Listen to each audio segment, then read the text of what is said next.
Dear friends, good evening. I welcome you all for the Sunday evening worship service. It's a joy for us to meet you through this online worship. And this evening, Reverend Dr. Babu, one of our professors, newly joined professors in Gurukul community, will be leading the worship service. And I have the privilege of introducing him and welcoming him into our community.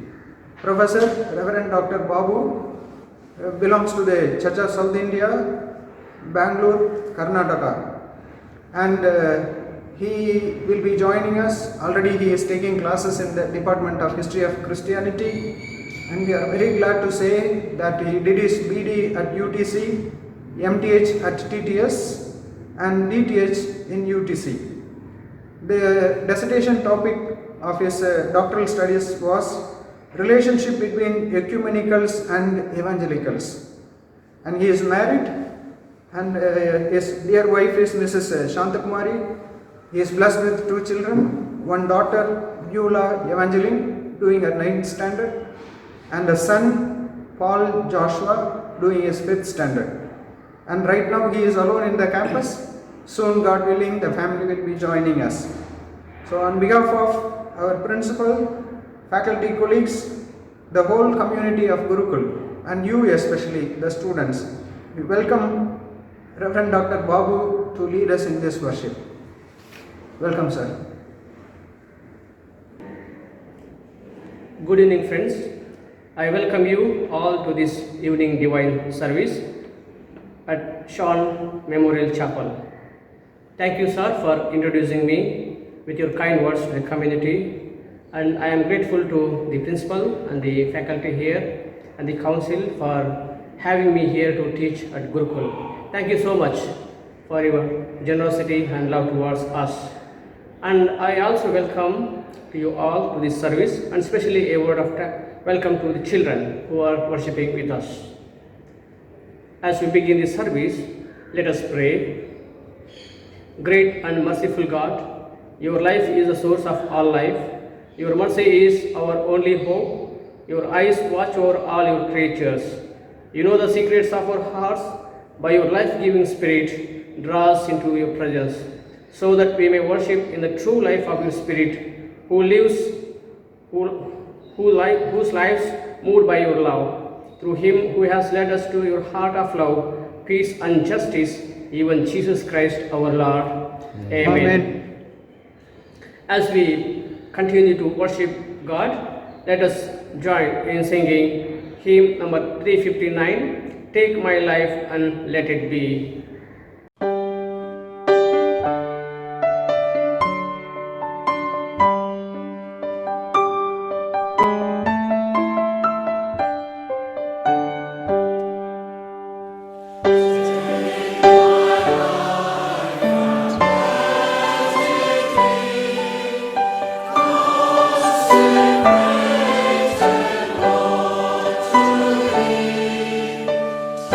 Take my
Glory to be God, Son, and the Holy Spirit, as it was in the beginning, and now, and forever shall be. Amen. Amen. Let us confess our sin before God.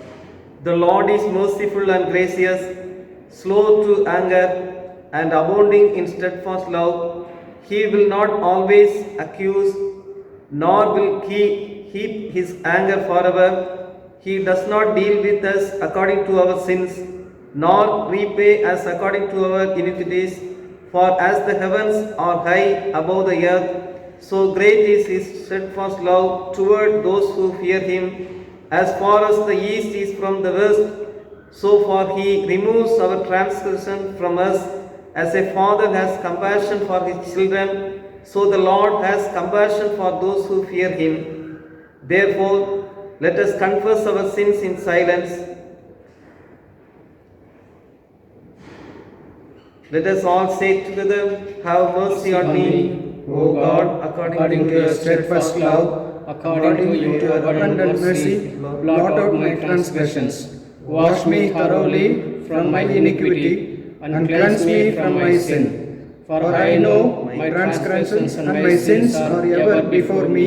Against you, you alone have I sinned, and done what is evil in your sight. Create in me a clean heart, O God, and put a new and right spirit within me. Restore to me the joy of your salvation, and sustain in me a willing spirit. Amen.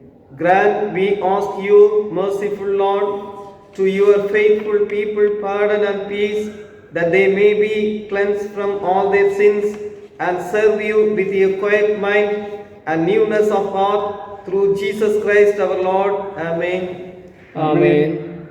The Old Testament scripture portion for our reading this evening is taken from the book of 2 Kings, chapter 2, verses 6 to 12. This is the fourth Sunday after Trinity, and we read the Old Testament portion from the book of 2 Kings, chapter 2, verses 6 to 12.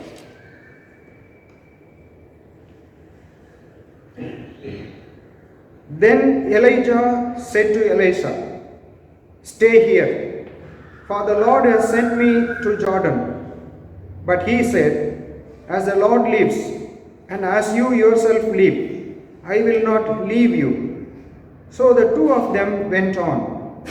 50 men of the company of prophets also went, and stood at some distance from them, as they both were standing by the Jordan. Then Elijah took his mantle and rolled it up and struck the water. The water was parted to the one side and to the other, until the two of them crossed on dry ground. When they had crossed, Elijah said to Elisha, "Tell me what I may do for you before I am taken from you." Elisha said, "Please let me inherit a double share of your spirit." He responded, "You have asked a hard thing, yet if you see me as I am being taken from you, it will be granted to you. If not, it will not." As they continued walking and talking, a chariot of fire and horse of fire separated the two of them, and Elijah ascended in a whirlwind into heaven. Elisha kept watching and crying out, "Father, Father, the chariots of Israel and its horsemen." But when he could no longer see him, he grasped his own clothes and tore them into two pieces. Here ends the reading. Praise be to God. The second reading is taken from the Gospel according to St. Matthew, chapter 4, verses 18 to 23. St. Matthew, chapter 4, verses 18 to 23. I am reading from NIV version. As Jesus was walking beside the Sea of Galilee, he saw two brothers, Simon called Peter and his brother Andrew. They were casting a net into the lake, for they were fishermen. "Come, follow me," Jesus said, "and I will make you fishers of men." At once they left their nets and followed him. Going on from there, he saw two other brothers, James, son of Zebedee, and his brother John. They were in a boat with their father Zebedee, preparing their nets. Jesus called them, and immediately they left the boat and their father and followed him. Jesus went throughout Galilee, teaching in their synagogues, preaching the good news of the kingdom, and healing every disease and sickness among the people. Here ends the reading. Praise to Jesus Christ. Amen. I take this opportunity to thank those who have contributed in leading this service in the first part. Thank you, friends, for helping us. This year, the Gurukul Theological College and Research Institute theme is Breathe the Breath of God.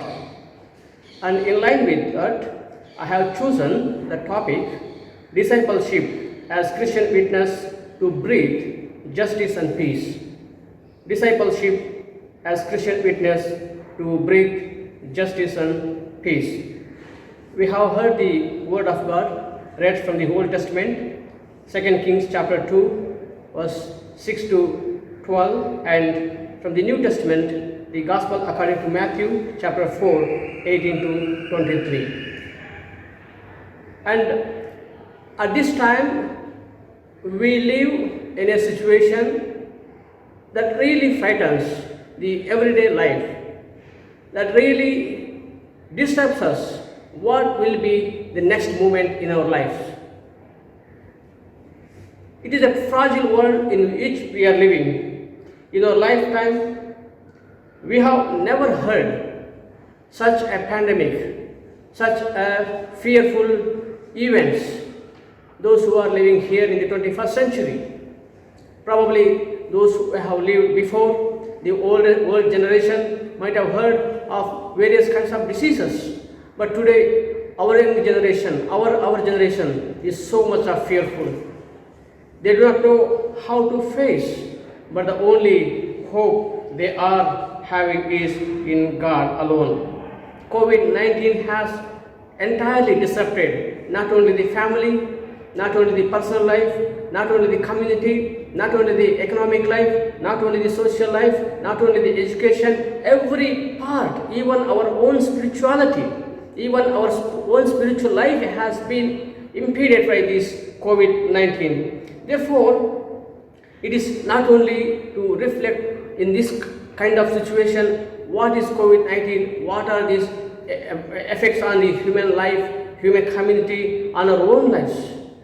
At this time, I also have witnessed, and we all have witnessed, how different organizations, NGOs, individuals, churches, communities have come forward to show their generosity towards those people who does not have even a single meal a day, who does not have food to buy, who does not have money to buy any food. I have seen with my own eyes, many churches have come forward to help those people. Many individuals have contributed so much. So therefore, it is the witness of their own to these people at this time. Of course, there are many, even the government is trying to help the people, build their lives. That's why we always hear, what to save? Life and livelihood. It is not to negate anyone's. There is a lot of effort being done towards building the communities. We are not only one individual affected, the entire world is affected by this. At the same time, what is our response as a Christian community, as a church, as a theological community towards these situations, towards such difficult situations that has come out of this pandemic COVID-19. Therefore, this evening I would like to just reflect on discipleship. We all are called to be disciples of Christ. For what? Discipleship as Christian witness to breathe the justice and peace. To breathe justice and peace. Discipleship as Christian witness to breathe justice and peace. Gurukul has chosen a wonderful theme for this year: breathing the Spirit of God, breathing the breath of God. What is it mean? What is the breath of God? What kind of breath? Who will breathe? Of whose breath? It all comes under the discipleship.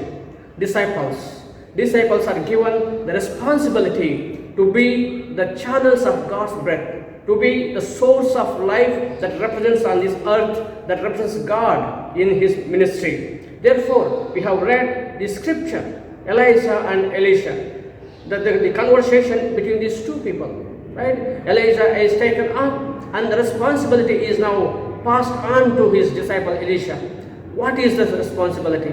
To continue the ministry, to continue the work of God, to continue the prophetic ministry, to always tell what is truth, what is justice, how to restore people back to their spirituality. So that is where we are now pondering upon. Therefore, my first subtitle or subtopic will be discipleship to breathe the breath of God. Discipleship is to breathe the breath of God. We all are called by God. We all have a call. We all have heard something responding to the calling of God, and we have chosen this vocation, whatever it may be. We are pastors, theological educators, students, other areas of service where we are engaging in secular society. In every place as Christians, we are witnessing to God. That is where our discipleship is reflected. So therefore, it is not only a few people who are chosen by God. No, it is all community who are called by God. Therefore, when Jesus began his ministry, when he began his earthly ministry, he called a group of people. The same way when Elijah he wanted to leave this world, then he called his disciple Elisha. Then he says that, no, I am going now. I am going now. You have to carry out my ministry. You have to carry out ministry. What a wonderful transformation that takes place between these two, master and shishya. That's what we hear in Gurukul, Guru-Shishya relationship, Guru-Shishya fellowship. What does this mean? Guru-Shishya is always a transforming experience, learning from one another, passing on the mantle, passing on the responsibility to the Shishyas. So that is the important aspect here that Elijah is doing to his disciple Elisha. Therefore, my friends, this evening, ordinary people can be an extraordinary instrument in the hands of God. When they obey the word of God, they breathe the breath of God. The nostril, the dead people, right? The Adam was just a living creature, but when God breathed the life in him, in her, they began the living creatures. They began the witnessing community for us of our great grandfathers and mothers. Discipleship is both a calling and is a transformation. We are not just called, but we are transformed to be transform the world. We are called to transform the communities. Therefore, in 1 Thessalonians chapter 3 verse 2, it says that God has called to transform the world. God has called us to transform the world. Sharing in God's mission is sharing in the breath of God. Sharing in God's mission is doing justice and peace. Sharing in the discipleship of God is to reflect what God wants us to do here. Therefore, at this situation, in pandemic like this, we have seen so much of trouble existing. At the same time, so much of corruption too, so much of exploitation, so many people are displaced, no jobs, no money, no work, no life hope. At this time, what is our Christian calling? What is our discipleship? Our discipleship is to witness, to breathe the breath of God at this time of the pandemic. Throughout the history, true disciples have stood as great witnesses of God's justice and peace. They have done marvelous things. We follow in the same footprints for doing the ministry of God in showing the world that our God is God of justice, who does justice to the people who are at the margins, who cares those people who are not cared, those people who are at the margins, those people who are always at the receiving end. So therefore, that God has given us that responsibility to represent God for them. So therefore, when we speak, we don't speak. We speak for God. We speak the words of God. We breathe the breath of God. So therefore, this evening, we are called to be disciples.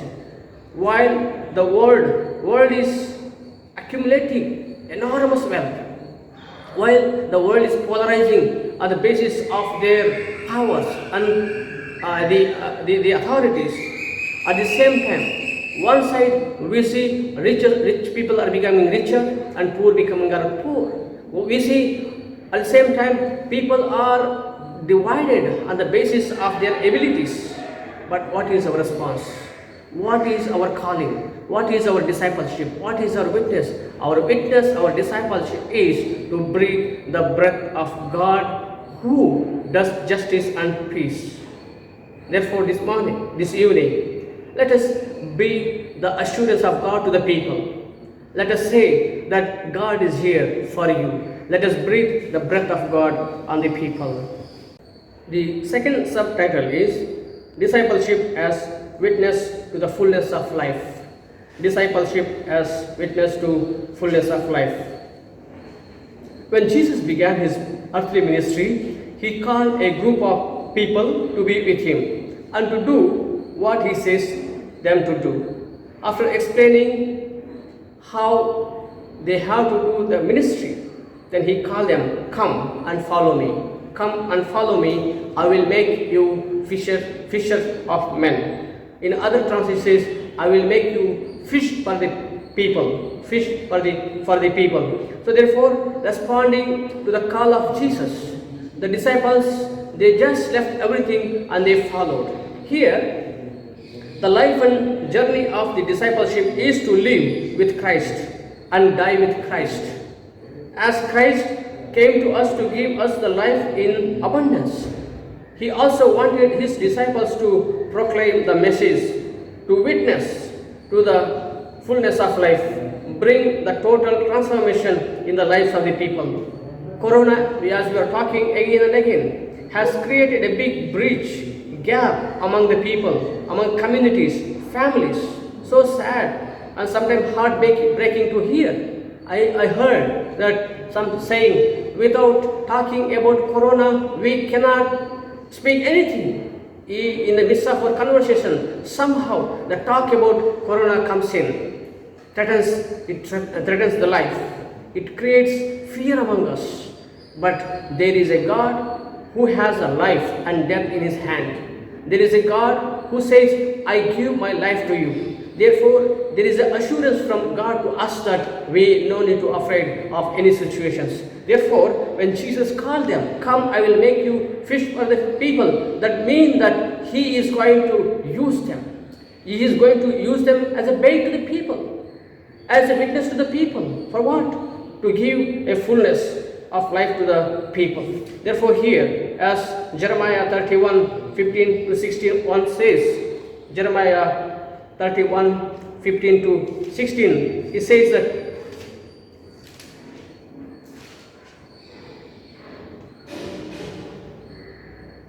"Thus says the Lord, a voice is heard in Ramah, lamentation and bitter weeping. Rachel is weeping for her children. She refuses to be comforted for her children, because they are no more.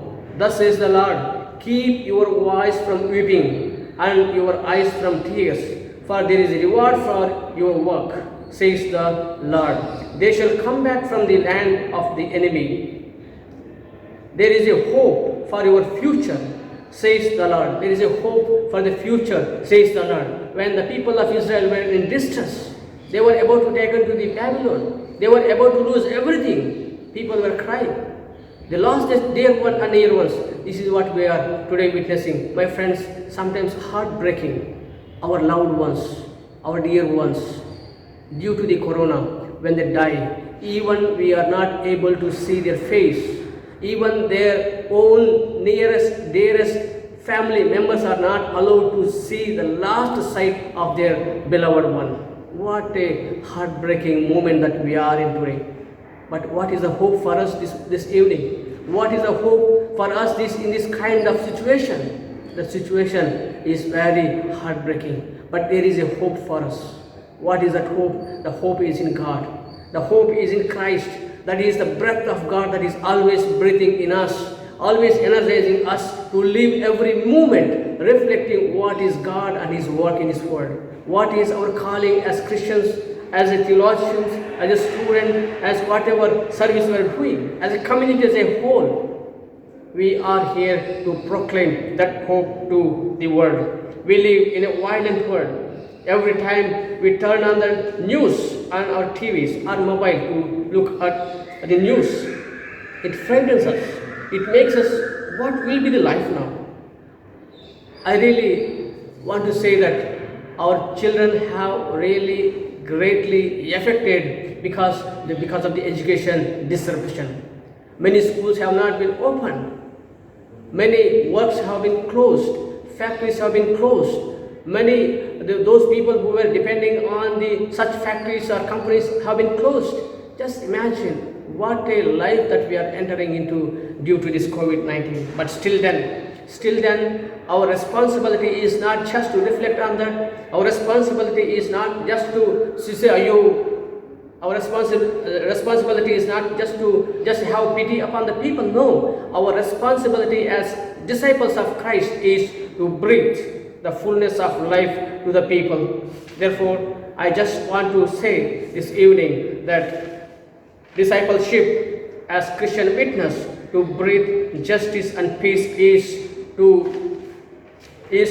to have fullness of life and also to offer justice and peace to the people at this time of the COVID pandemic. Jesus, when He called His disciples, when He empowered them. When Elijah called his disciple Elisha, he entrusted him to continue the task. We are called to be transforming agents to create communities of harmony, proclaim and maintain justice and equality, fullness of life. We are called to be partners in the kingdom of God to demonstrate our duty as servants and witnesses to Christ in this world, to show the hospitality. We are called to witness with the Holy Spirit, which transforms the world. We are called to pull down all barriers, to pull down all the systems that annihilate, that displace the people. Therefore, this evening, as the theme rightly says, breathe the breath of God. We as disciples of Christ, let us breathe as in a witness the breath of God in justice and peace. God bless you. Amen. As we have heard the word of God, let us affirm our faith in God, in God. We affirm our faith in one God, source of all life, greater than all names and forms, source of our being, closer than any. Upon this one God, in whose mission we partake, we depend for all we are and for all that ever will be. And we affirm our faith in Christ, who has shown us the way to true life, peace and true justice, by breaking the chain of human bondage through His self-giving life and death, and by His rising again. He has given us hope for a new humanity, hope for the healing of the earth's life. And we affirm our faith in the living Spirit of God, through whom we awaken to God's purposes for the world and share in the joy and peace of the children of God. For the Spirit's God's love has flooded in our lives, shaping us into community of service. Risen with Christ, we share in His work for God's world of everlasting life, justice and peace. Amen. Let us intercede with God. Let's pray. Where ignorance, self-love and insensitivity have fractured and created vacuum in the life of the community, give your light, O God of justice and peace. where injustice and oppression have broken the spirit of peoples, Give your light, O God of justice and peace. where hunger and poverty, illness and death have made life an unbearable burden due to unjust social and economic systems and corona pandemic, Give your light, O God of justice and peace. where suspicion and hatred, conflict and war have challenged your goodness, Give your light, O God of love, justice and peace. Almighty and eternal God, fountain of all wisdom, who knows our necessities before we ask, and our ignorance in asking, remove the blindness of the nations and peoples, so that they may walk in the light of love, justice and peace. Remove the ignorance and stubbornness of nations and peoples, so that they may drink from the fountain of your goodness, to love you and your people. For the worthiness of your Son Jesus Christ, our Lord, we ask. Amen. Amen. Dear friends, I am happy to greet two of our student friends who celebrate their birthdays this week. On the 1st of July, there are two friends who celebrate their birthdays.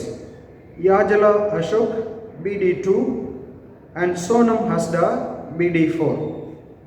We greet them that God may bless them all their lives, especially during this new year that God has granted to them. Lead them into all blessings, that they will be blessed and they will be a channel of blessing to others. We wish you, brothers, a very happy birthday and the blessed year of life. God bless you. The closing hymn is 383, Savior like a shepherd lead us.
We are thine, do thou befriend us, be the guardian of our way. Keep thy flock from sin, defend us, seek us when we go astray. Blessed Jesus, hear, oh, hear us when we pray. Blessed Jesus, hear, oh, hear us when we pray. Early let us seek thy favor, early let us do thy will. Blessed Lord and only Savior, with thy love our bosoms fill. Blessed Jesus, thou hast loved us still. Blessed Jesus, thou hast loved us still.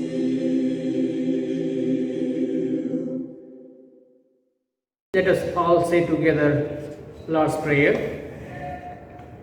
Our God in heaven, Who art in heaven, hallowed be your name. Thy kingdom come, Thy will be done on earth as it is in heaven. Give us this day our daily bread.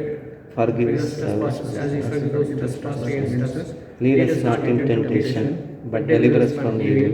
For thine is the kingdom, the power and the glory, forever and ever. Let us receive the benediction.